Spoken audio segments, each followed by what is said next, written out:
This video is to dispel a popular narrative about UFC 314. This fight, one day away, could not be more excited for UFC 314. And, there's a popular narrative going on here that Diego Lopes could gas out in this fight, and that's Volkanovski's best chance to victory in a 5-round fight. And, Diego Lopes could fade, as we have seemingly seen Diego Lopes fade in a fight at UFC 303 against Dan Ige.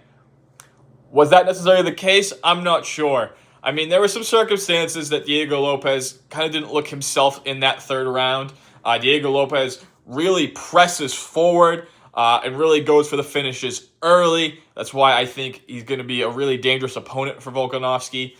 But does he fade out because he punches himself out and expends too much energy? I don't think so. We saw how composed Diego Lopes looked in the octagon at UFC 306 in the Sphere against Brian Ortega. He looked phenomenal rounds 1, 2, and 3, and it was a awesome fight for Diego Lopes. He demolished Brian Ortega. It's something that we didn't really see Max Holloway do to that extent to Brian Ortega. We didn't see Alexander Volkanovski do that to that extent to Brian Ortega. And Brian Ortega is one of the toughest guys in the UFC.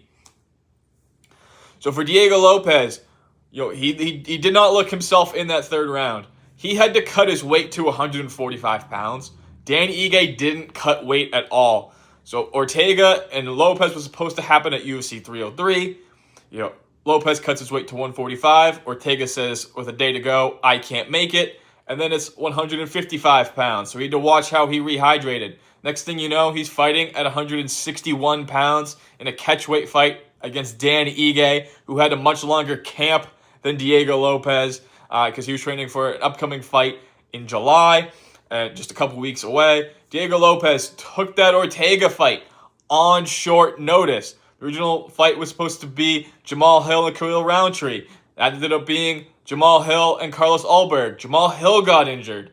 And then Diego Lopes stepped in just a couple weeks and had a couple-week camp to prepare for the toughest challenge of his life. And then, those circumstances leading up to that, cutting weight. Dan Ige didn't have to cut weight.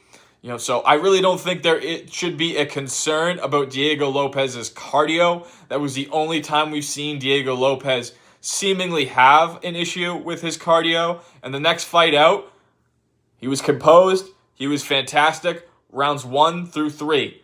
And I don't think we're going to see an issue in this UFC 314 fight. Obviously, Volkanovski has the 5-round experience that Diego Lopes doesn't have, but I think Diego Lopes will be just fine at UFC 314.